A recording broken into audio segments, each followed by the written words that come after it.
galani ummanni Oromoo eeboo bilisummaa qabu akka lafa ho'onaa hongeen irra bu'ee babbaqaqee itti roobee hin quufne eeboo sanatu manaa baase jennaan bahee simatee jechuudha. Baatanii simattanii gaaffiin siniif qaba. Karaa nagaa hojjechuu taanaan qawwee qabachuun yakka. Qawwee qabannaan immoo karaa nagaa hojjechuun hin danda'amu. Isa kana akkamittiin wal simsiistanii galtanii jettanii gaafattaniittu. Gaafattaniittu. Hin gaafanne taanaan anas sinitti himaa jechuudha. Karaa nagaa namni gale mootummaan kun mootummaa kiyyaa naaf ta'a waliin hojjechuu nan danda'a jetteetu amantee fudhattee jechuudha. Yoo akkas ta'e immoo qawwee irratti kaasuun yakka waan ta'eef qawwee lafa keessaa jechuudha. Filmaatatu jira ni galmooftaa dorgommiitti dhiyaattaa jechuudha. Qawween qabdu aadaa seenaa filmaata Itoophiyaa keessatti kasabni filatu osoo hin taane abbaa korojoo hatetu darbaa ni injifatamtaa jechuudha. Addi bilisummaa Oromoos seenaa ta'ee hafa. Tokko yoo galamee qawwee hiikkadhaa yoo jedhamee hin hiikkannu jechuunis immoo ni jira. Kaleessa warri qabsoo eegalee waan barbaadu argatee osoo hin taane ajajame jennaan ajaja guutuuf qawwee hiikkate. Har'a Oromoon keessumattuu dhaloonni qubee qaroon kunii waan barbaadu yoo argate malee ajaja guutuuf qofa qawwee hin hiikkatu jechuudha. Isa kanaaf wanti jiru erga biyya galamee waraanni bilisummaa Oromoo akka qawwee hiikkatu dhaaba isaarraa ajajni itti darbee jira. Haa hiikkatuuni ajaja. Hin hiikkatu yoo ta'e immoo jaarroleen isaa kaa biyya galteettu akkam haa taatu.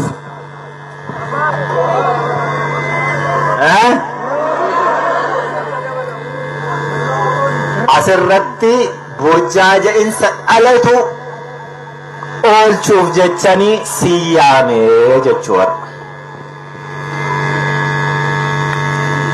Miiraan wanti hojjetamu hin jiru yookaan emotional taanee wanti hojjennu tokko iyyuu hin jiru. Haqa jiru walitti himneetu yookaan waliin umuu yookaan immoo waliin dhaabbannee qabsootti fufuu.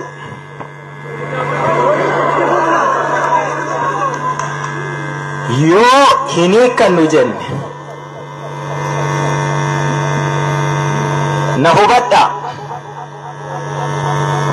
Nagaa jennaan nagaa karaa nagaa galleennaan qawwee hiikkachuun dirqama. Hin hiikkannu lolatti fufnaa jennaan immoo jaarroleen keenya yookaan nu haaluu qabu jechuudha. Waraanni bilisummaa Oromoo inni hidhatee jiru waraana keenya miti jechuu qabu.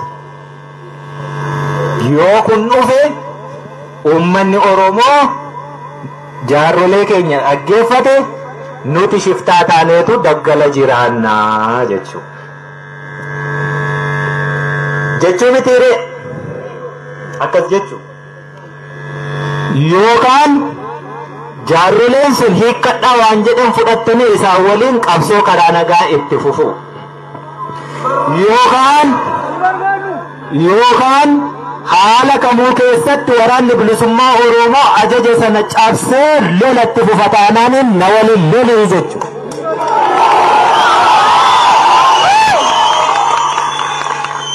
ni lolta yoo ta'e si lolchiisa rakkoon hin jirtu.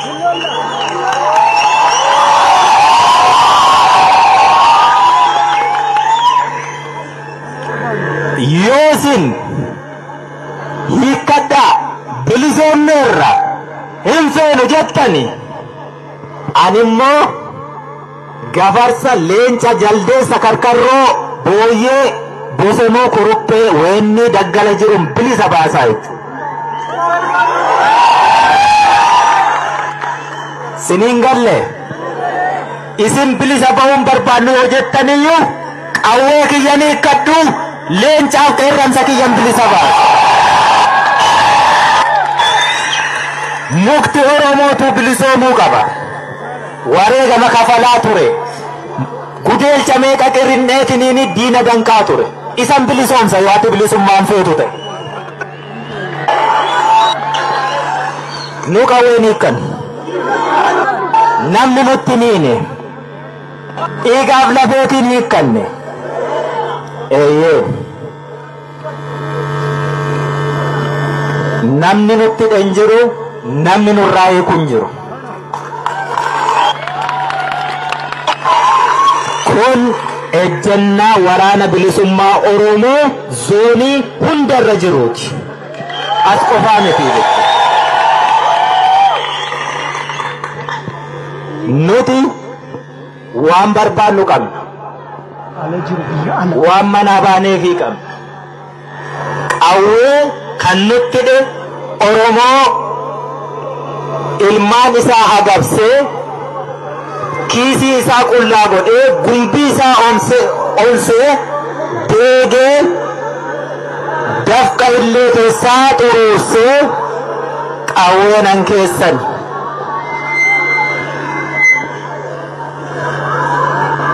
Hubattanii Oromoo hin hiikkannee jenne. Du'a yoo ta'e duuti haaraan hin jiru. Diina yoo ta'es dachee biraarraan dhufu. Kanuma kaleessa dhagaanii mataa isaa dhiigsaa turte jechuudha.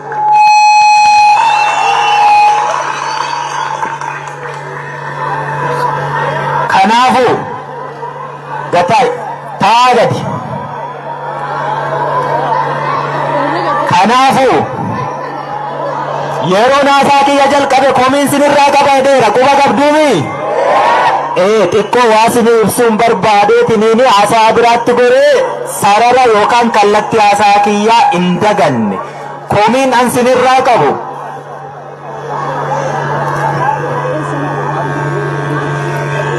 Oromoo iyyi siniin jechaa jira yoo ta'e hafuura baafadhaa iyyaati.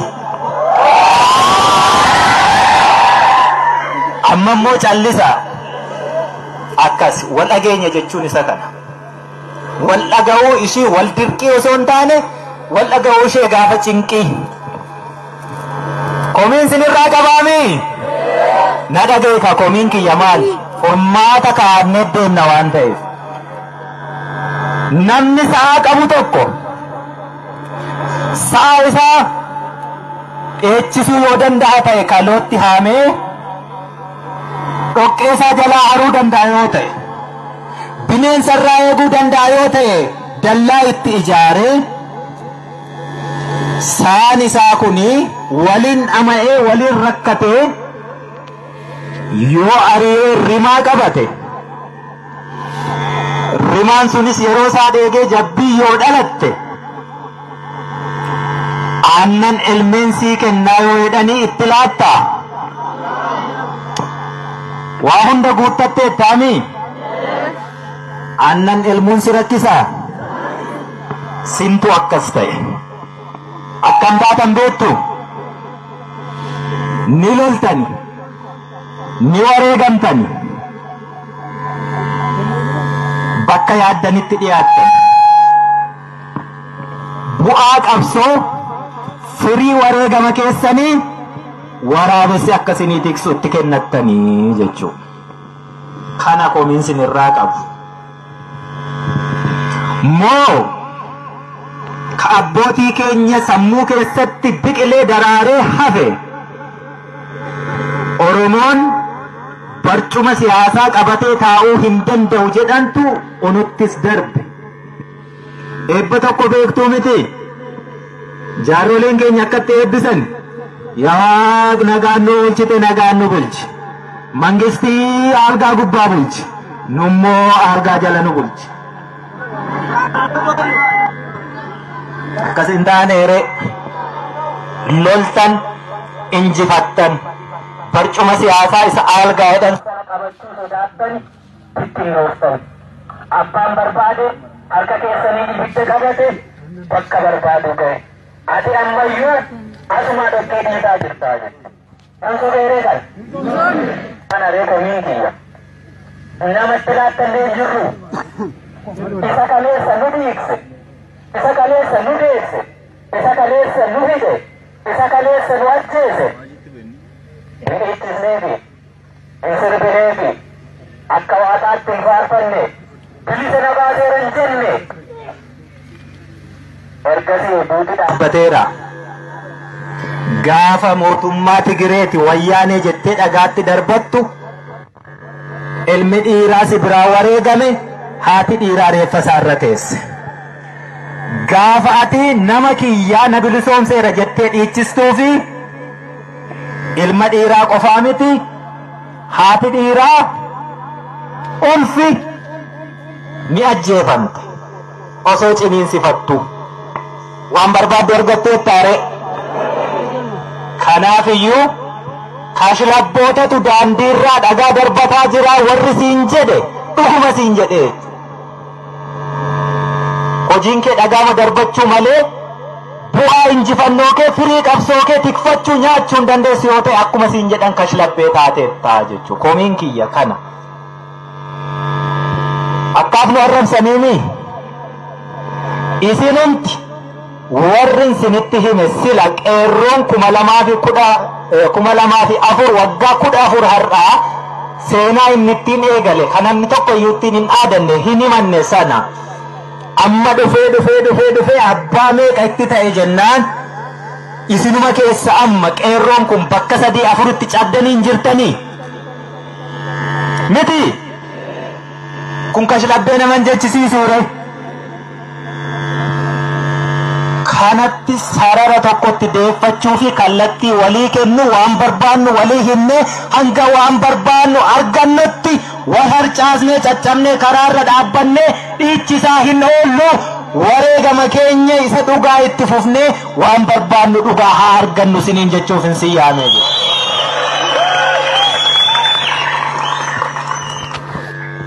Hubattanii miti? Eessa? Gaafa lolaa, gaafa du'aa, gaafa abiddaa situ keessa jira.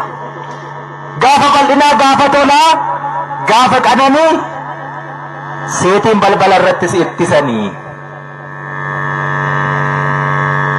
Bakka sana iyyuu hin geessuti. Bara dhufaa darbaa mootummaa jijjiiramu hundaa irratti nan dabarre jettee fincilaa jiraattaa jechuudha. Kun hiree keenya nama mitiyyati. Haati keenya akkuma isa nubitu ji'a 9 baattee garaatti haati isaa sadeesse hankeenyis akkasuma ji'a 9 baattee nu deesse.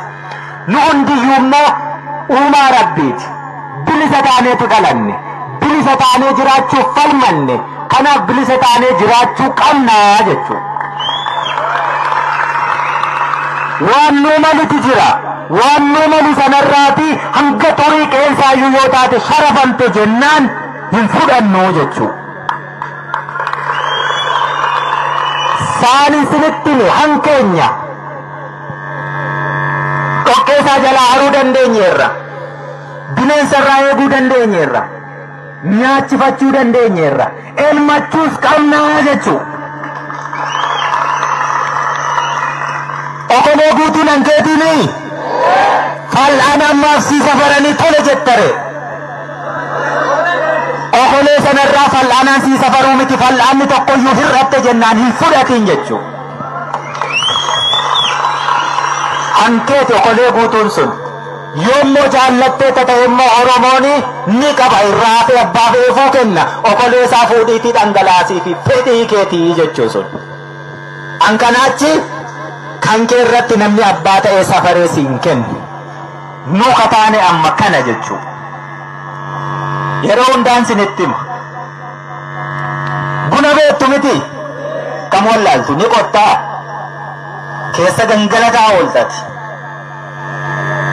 Maal lugde yoona kana qola bunaa warri buna hin beekne baalli isaatu maal akka fakkaatu maal luga yoona kana qishira isaa sanuuyyuu buna isa eessaati jedhaniitiin nama ogummaa qabu dhamdhamsiisanii.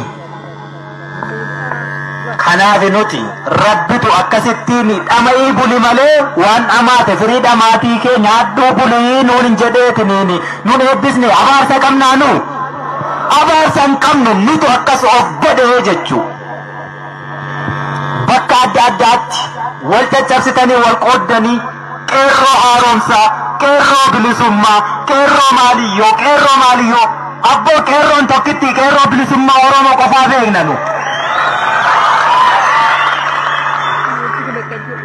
Kan ati kaleessa dhagaatti darbataa turte atuu haaromi jetteetu qeerroo haaromsaa siin jechuutti jira jechuu. Kan ani kaleessatti dhukaaseetiin manatti galcheetu har'a na hiikkachiisuuf deemaa jira jechuu. Eenyutu natti hidhe akkamittiin na hiikkachiisa? Nuti beeki lollee miti yoo iddoo tokko dhaabbanne argineerra waliinuu ittiin oonneeyyuu ni injifanna. Diinni keenyis kana ni beeka. Kanaaf bakka hundaatti gargar nu qoodaa oolaa jechuudha. Oromoon galaana irra dhangalaanaa jechuudha. Kanaafuu hin hiikkannu waraanni bilisummaa Oromoo eenyuyyuutti hin hiine hiikkachuusi hin danda'u marii sana keessas hin jiru. Erga inni hiikkattu ta'ee sin nyaachisu sin obaasu na keessan sosso'iinii naan jechuu dandeessa. Kaleessa iyyuu ani hidda mukaa nyaachaan ture situ dammaqee na nyaachise jennaaniin har'a biddeen nyaadhe malee. Ammas yoo jette hidda mukaa nan dhowwattu. Kophee kiyya guggubee nyaadha. Ati bilisa ga'uun feetu mukaa fi bineensa kiyya bilisan baasaa jechuu. Qananii namaatiin olee jiraatu bineensi. Hanga bineensa hanqattaa Oromooti. Hanga bineensa hanqattaa biyya faranjiitti beeki. Sareeni jireenya nuti asii jiraannu caalaa jiraatti. Sammuu dhabnee biyya keenyatu qabeenya hin qabu. Beekumsa dandeettii nama dhabnee maal dhabdere? Bilisummaa dhabde taanaan sanaaf carraaqqataan jirtu. Yennaa bira geessu maaliif harkaan qabachuu dadhabdee namatti laattattaa? Namatti laattatiin siin jechuutti jira. Bakka adda addaatti hin caccabiin siin jechuutti jira. Akkuma gaafa duutuu sanaa wal hammadhuutii du'i arras. Warri kaleessa qabsoo kana booresse lubbuu isaa mararfanne riqicha ta'ee anaafsi akka irra ceenu nu taasise. Waan jedhan qaban. Wanti isaan jedhan akka saree butaa waggaa 100 jiraachuurra akka leencaa baroodee halkan tokko booddee duunaa wayyaa jedhan. Kabajaan sanaa jechuudha. Du'a yoo taate immoo qabsoof ba'aniif hin du'an.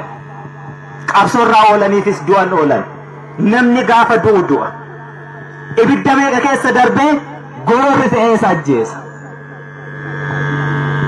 Ani kaleessa gaafa manaa ba'e waggaa 17 har'aa yookaan 16 har'aa. Hiriyoota hedduun qaba. Kana biraa hafee amma bakka adda addaarraa naga'u manatti hafe du'eera garuu. Ibidda meeqa keessa hin darbe nan jira. Amman du'a yoo ta'e asumatti hin du'a. Sichi waggaa 5 yoo ta'e yoo amma waan barbaadde ibidda natti darbatte waggaa 5 sananuman argaa jechuudha. Waggaa 100 jiraadha taanaan immoo umurii naa gadda waggaa 100. Enuman jiraadha jechuudha. Qabsoofneefis miti kaduunu mana oolleefis miti immoo kadu'a oollu jechuudha. Guyyaa keenya qofaa duuna. Duuti immoo miileenaanis nuttaa dhufu tokko ta'es nuttaa dhufu taankii isaa qabaatu eeboo isaa qabaatu du'an sodaattu taanaani hundumti isaayyuu tokkumaa jechuudha. Kanaaf hin hiikkannu jennaan hin hiikkannu. Hin hiikkannuumi? Hin hiikkannu. Mariif hin dhiyaatu jechuu kun. Osoo illee ta'e kaleessa hiikkanne irra ta'e irra tola. Dadhabne irraa addi bilisummaa Oromoo qabsoo bilisummaa Oromoo dhiibuu dadhabeera daa'ima Oromoo kichuu itti gabbaruurra harka kennate hiikkate hagaluutu kaleessa jedhame ni wayyaa jechuudha. Har'a garuu sadarkaa itti geenye kanarratti edda daa'ima meeqa itti gabbarre egga hiriyoonni keenya meeqaan meeqa nu biraatii kufanii lafeen isaanii boolla meeqa keessatti ol guute riqicha nuu ta'ee irra ce'uu jalqabnee hiikkanna. Har'a mitii jechuu hiikkachuun har'a humna taateetta kana gidduu dabarsuu hin dandeessu diina. Yaamne itti laannaa re'amu. Yaamne itti laannaa. Hiikkachuu ka beeknu diina irraati malee ofii hiikkannee lafa kaa'uun beeknu aadaa waraana bilisummaa Oromoo miti.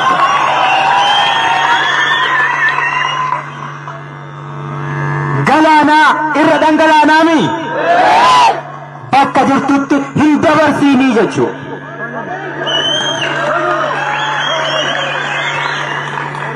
Amma qabsoo fincila harka duwwaa fi qabsoo qawwee walitti hiineetu adeemna. Boru waraana bilisummaa Oromoo miti kaas jiru yoo siin jedhani ni fudhatta. Waliin dhaabbannee gaafa diina lollu nun argine moo? Nun argine? Marachaan argine?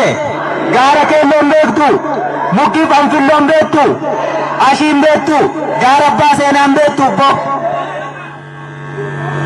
Suni waraanuma bilisummaa Oromoo amma ijaan argitu malee bakka biraarraan dhufne jechuudha.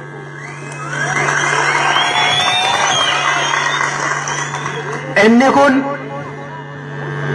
wacuu fi iyyuu qofaatiin hin raawwatu. Wanti har'asitti wal waamnee fi yoo boru hin hiikkannu jechuu keenyaatiin diinni nutti dhukaasuu jalqabate beektaamee waan gootu qeerroo. Ani obee waanan godhun beeka. Ati qeerroonis waan gootu beekta. Waan goonu immoo waliin goonaa jechuudha.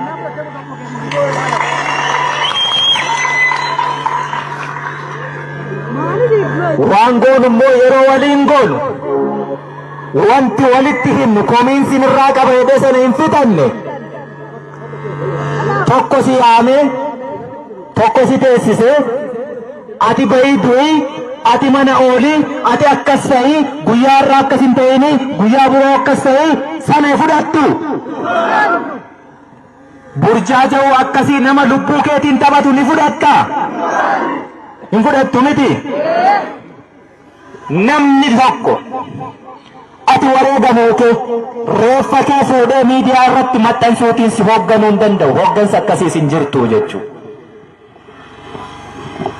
Namatti hin sagadin, nama laaltees hin deemin, waan barbaaddu beeki. Anaan laaltee miti ka qabsoo irra jirtu. Waan barbaaddutu jira ka qabsoof si baase immoo ka qirqiree si nyaatu gabrummaa sirra jira. Abbaan qeerroo gadi baasuu fi ol galchu roorroo miti qeerroo. Roorroon sun hanga cabuu hin dandeenyetti eenyuyyuu sin dhaabu. Kanaaf hoggansi keenya kan kallattii nuu kennu ka hiriira nu baasu kan nu fincilchiisu gabrummaatu nurra jira. Kallattii walii laachuuf immoo bakka deemtan hundumaatti akkuma gaafa diinni waan sin jilbeenfachiise itti fakkaate online singeesse huursoon singeesse jennaan Oromummaan iddoo tokkotti walitti sin fide walitti sin dagaagsee bakkoota adda addaa irraa kaa waliin beekne bilbila wal jijjiirtanii qabsoof karaa saaqe sana har'as bakka kanatti kumaatamaan argamtaniittu teessoo wal jijjiiraa. Akkamittiin wal qindeessinaa, akkamittiin injifannaa, akkamittiin bakka kamitti yoom wal yaamnaa isa jedhu mataa qabdaati. Diidaa nama laalin nama birrii sirraa guuree miidiyaa banatee achirratti reeffa kee maxxanse jennaan dhugumaan naa yaadu sitti fakkaate har'a garuu ibidda keessatti si waliin hin dhaabbanne. Gowwummaan keenya kanaa jechuudha. Miti amma qaa namaa dha'uun barbaadu. Namni hedduun garuu akkasittiin harka keessaniin ibidda qabate. Abaluun akkasiitoo jennee amma ka iyyitanii maraattantu jira. Namichatti maraatiin sirnaaf maraat. Namni nama qabsoon baabura. Ka yaabbate hundatu bakka xumuraatti bu'a jechuu miti. Hedduun karaarraa harca'aa, hedduun karaarraa yaabbataa deema. Namni ati nama kiyya jettee adeemtuu Rabbi miti, Waaqa miti.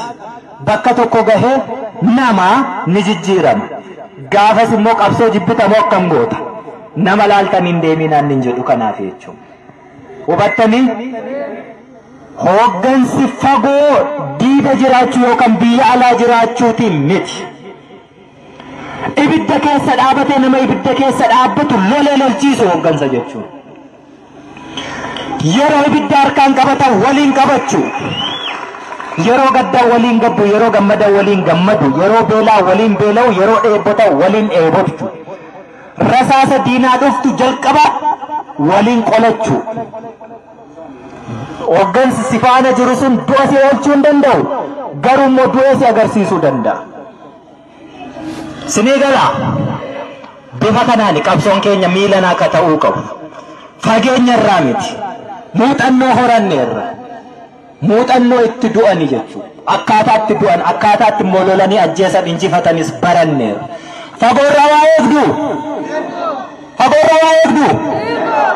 Asuma jiraami. Waraanni bilisummaa Oromoo qawwee isaa hin hiikkatu, namni itti hidhan jiru hiikkachuu diduu isaatiinis waan ta'u hin qabu. Bakka kanatti namni tolanuu kenne hin jiru jechuudha. Unoofsi asitti kan wal nu qabe eeyyama eenyuuti? Eeyyama eenyuuti Oromoo? Eeyyama eenyuu miti. Humna keenya injifannoo keenya asitti walitti nu qabee jechuudha. Soba tokkoyyuu hin qabu kun. Namatu nu hayyame miti. Kaleessa maa nurraan hiikkanne. Lolaan nurraa hiikkachuu dadhaban jennaan malaan nutti deemaa jiranii jechuudha. Malee isaa wanti barbaannu argamee miti.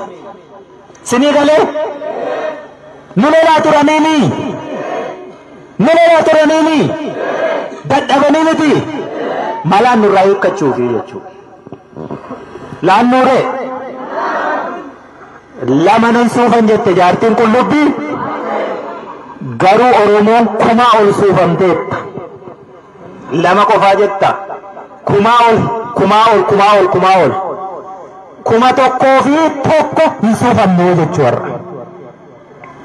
Kuma tokkoof tokkoffaa suufamuuf deemaa jirra. Suufamnaa?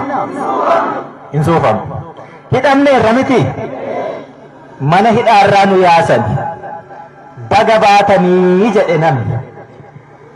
Namni kan inni hidhame mana hidhaarraa baatee baga baate akka jedhamtuufi. Kanaaf hidhame Oromoon. Hayyee atoo baate baga baate siin jedhani kasi biratti hafee achi keessatti. Ka ibiddi nyaatee. Madaa hedduutu jira. Ka dubbachuun nama qaanessu. Ka dubbachuun illee hin dandeenye. Dubartiin keenya safuu qabdi. Kabajaas qabdi. Oromooni kabajaa dubartii isaaf kennu qaba. Dubartiin Oromoo qullaa buusuu miti, handhuurri siitii hin mul'atu. Aadaa akkasii qabnaami? Safuu akkasii qabnaami?